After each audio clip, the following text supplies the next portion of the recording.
তুমি এখনো নামাজ পড়ো না, এখনো তুমি মসজিদে ঢুকতে পারো নাই। তুমি কি দেখো না মসজিদগুলি বন্ধ হয়ে গেছে? তুমি ইচ্ছা করলে আর মসজিদে ঢুকতে পারবে না,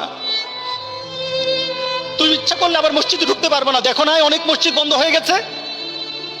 মসজিদে তুমি যদি ঢুকতে না পারো, তুমি কি দেখো না আজকে যারা মারা যায় তাদের মৃত্যুর পর তাদের কাছে কেউ যায় না। তাদের মৃত্যুর পর তাদের কোনো সিস্টেম ওয়েতে তাকে দাফন করা হয় না, তাকে উচ্ছিষ্ট একটা জিনিসের মতো মাটির সাথে দাফন করে দেওয়া হয়।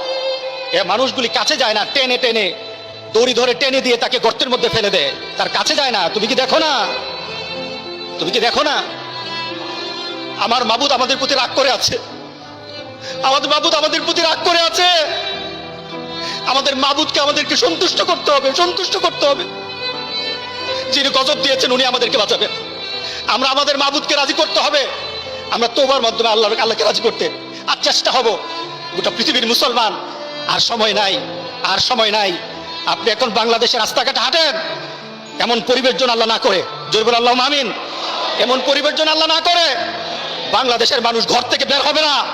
যখন ঘর থেকে কেউ বের হবে তার লাশটা বের হবে, কেউ জানাজাও দিবে না।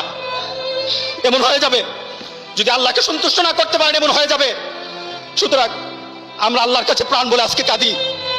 যারা নামাজ পড়ো না, তুমি টের পাও না মসজিদের দরজা তোমার জন্য বন্ধ হয়ে যাবে।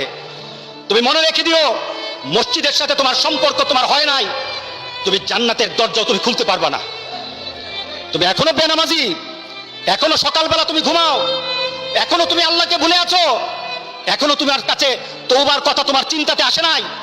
তুমি অনেক কিছু হতে পারো, তুমি মুসলমানের কাতারে থাকবা না।